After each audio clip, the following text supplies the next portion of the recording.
get some word on the Egyptian side that there is bubbling anger and really deep frustration from rank and file Egyptian soldiers who are watching all this take place on the other side and really have no way to intervene or nothing to do about it. So it's a good question. How much longer is this rope before Israel truly, slips into the abyss here? Well, let's talk now to David Mencer, spokesperson for the Israeli government. Welcome to you, David. Good to be with you. Thank you. Thank you. And now, look, at least 45 people, including women and children, killed in this strike on this camp for displaced Palestinians. We've had a lot of reaction here. The Labour leader, Keir Starmer, saying the strikes must stop. But it does seem, doesn't it, that you fully mean to continue these attacks? So thanks for having me on, John. Look, I think it's very careful at this early stage not to jump to conclusions.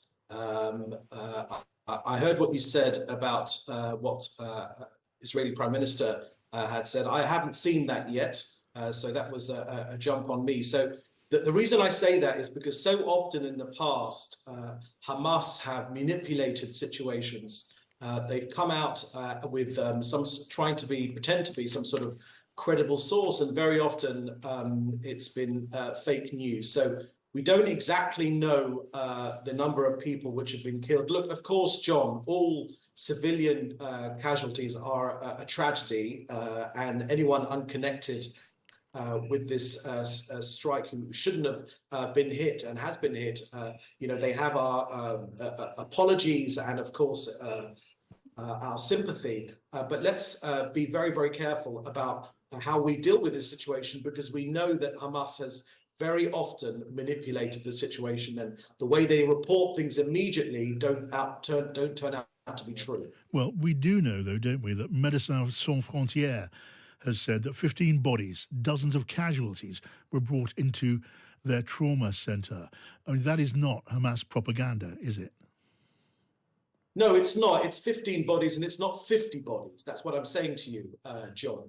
Look, again, we're talking about numbers. One is too many, of course. But let's be honest about what's going on here. Hamas are trying their hardest to hide amongst civilians. They hide their long-range missiles amongst civilians. Those missiles were targeted at me here in Tel Aviv, and my family just yesterday, we ran into bomb shelters. It does seem, unfortunately, that some innocent people have paid a terrible price, but it's Hamas which uses civilians as human shields. Those are the real culprits of this tragedy. But if you believe that people are being gulled by what's going on in Gaza, why not just let journalists into Gaza to see and report for themselves?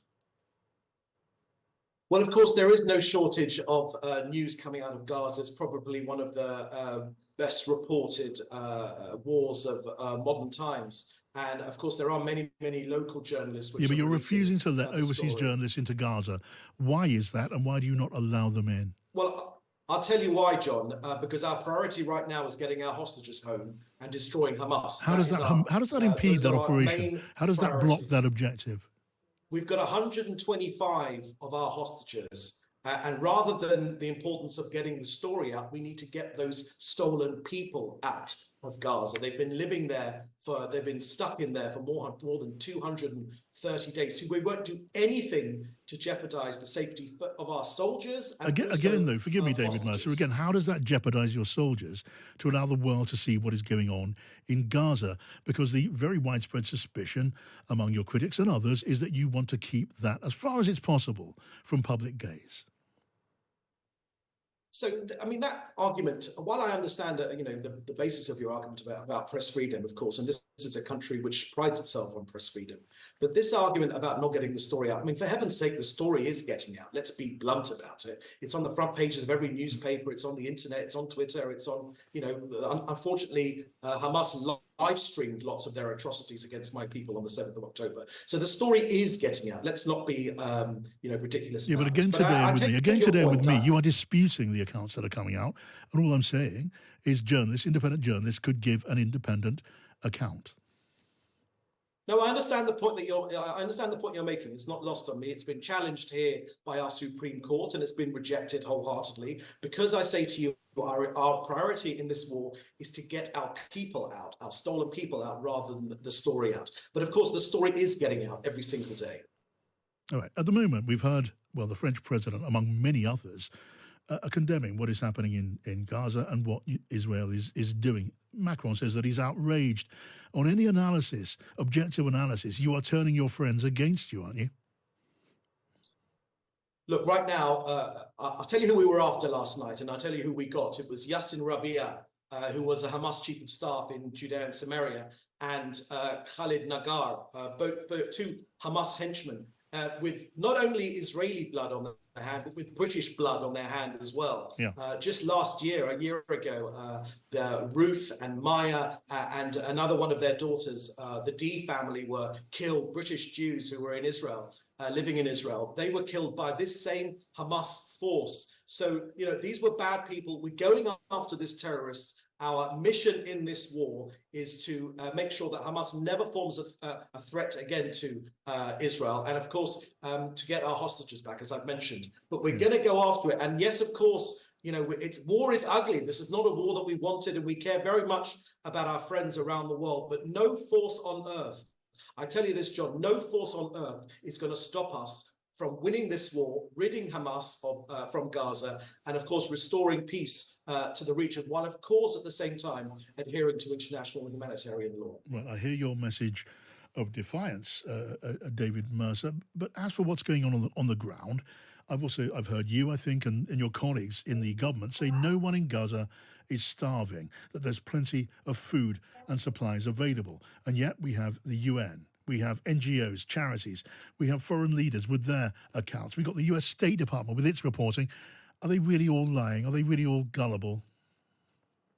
There is a lot of gullibility, actually, about the whole situation, because the facts don't lie. I mean, Hamas, their partnership with UNRWA, who are supposed to be looking after them, the UN agency, is well known now. The fact that we found many UNRWA schools as weapons caches, the fact that we've been fired on from hospitals, the fact that an UNRWA server farm sat literally, a Hamas server farm sat literally underneath UNRWA's headquarters, show that on UNRWA, on this issue, the fact that UNRWA staff actually took part in the October 7th massacre. And the fact I'm talking to you, John, the facts are that 500,000 tons of aid have gone in.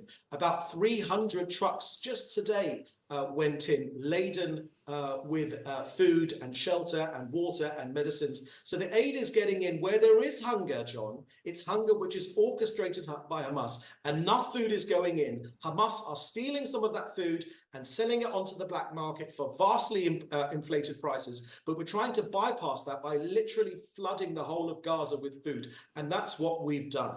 But that is not, as you know, the account of those charities on the ground. Let me just get your thoughts on the International Criminal Court, which, of course, has ordered a halt to the attack in Rafah. I mean, do you suggest then, David Mercer, that the International Criminal Court is biased against Israel? Are they gullible? Are they anti-Semitic? What's your view? All of the above, I would say, John. And by the way, my name's David Mencer. I think this is the fourth time we've spoken now, so that's my name. Look, the International Criminal Court, unfortunately, have a rogue prosecutor who is trying to make a name for himself. And the reason we knew that was because the first thing he did, even before he tried to get our Prime Minister, our Defense Minister, arrested, was the first thing he did with it was to go to CNN and have an interview on Christine Amanpour. But this order was made. This order was made by an overwhelming majority of International Criminal Court judges, not just by the prosecutor.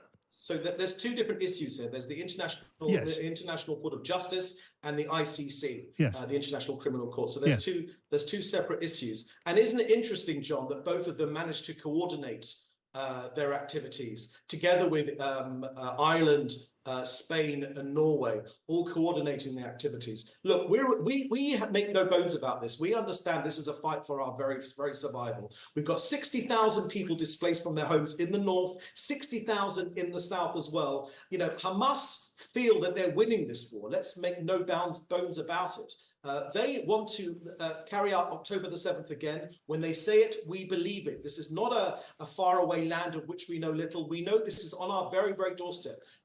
You know, there is a certain energy which has taken over the terrorists in this region. They feel that they've got us on the run, but we are going to defeat them. Our resolve is stronger than theirs. You know, there's only one Jewish state in the entire world. There's only one safe homeland for the Jewish people, and this country will be defeated. Whether the do-gooders that march on the streets of London and try to, make their protests in favor of Hamas, never ever once have I seen on one of those protests a call to release the hostages. Not once in all of those protests over these 8 months. You know, we know that there's a sort of an anti-Semitic frisson which has taken over many countries in Europe and parts of the US as well, in the student world and the far left, but the far right are joining in. We know that these are the issues we're facing, but we are strong. We are united. This country is united. I know there's lots of talk about protests here, but the majority of people want to get this job done, defeat Hamas and release our hostages, and of course, make sure that peace returns to the region. All right, David Mencer, thank you for joining us on the program.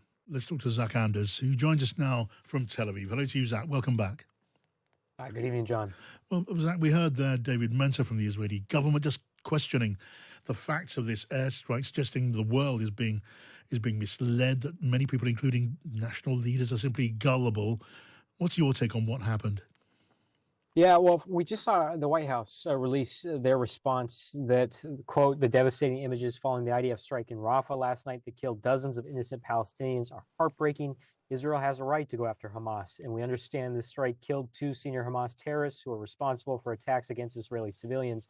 But as we've been clear, Israel must take every precaution possible to protect civilians. We are actively engaging with the IDF and partners on the ground to assess what happened and understand that the IDF is conducting an investigation. That investigation has been launched on the Israeli side through their legal wing. It's supposed to be a separate body within the IDF that is a judicial wing that will release an independent report. They did make claims that this was a precision weapon. We have the satellite images this morning of the area that was hit. And in this cropping of tents, there are 4 that you can see burned and about 30 others that remain standing. So it does appear that this was a precision weapon to be used, not a 1,000 or 2,000 pound bomb that's been reported by some outlets. But that also comes with the caveat of the IDF saying that they had precision intelligence, or a specific intelligence rather, that there were no civilians that were going to be killed in this strike. And I have now seen several dead, decapitated children from this alone, and obviously that intelligence failed them. So, Zach, tell me, the criticism and condemnation we've seen from different parts of the world, the French President Emmanuel Macron calling this outrageous, criticism from Washington. You've got criticism from London. You have the International Criminal Court ordering the attack to stop. Is this deepening the resolve to continue the offensive in Israel? You know, it's a good point you make. This is a strike that took place after the ICJ ruling, after the ICC is seeking warrants for Netanyahu and Defense Minister Gallant. The IDF and the Israeli government, Netanyahu, is clearly going to continue this Rafah campaign. We see gains on the ground, westward gains through the city of Rafah. You mentioned that incident occurring on the border fence near the Rafah crossing with the Egyptian soldier that was killed. We don't know the specifics of that either, but we get some word on the Egyptian side that there is bubbling anger and really deep frustration from rank and file Egyptian soldiers who are watching all this take place on the other side and really have no way to intervene or nothing to do about it. So it's a good question. How much longer is this rope before Israel truly, slips into the abyss here? Zach Anders in Tel Aviv. As always, thanks for coming on.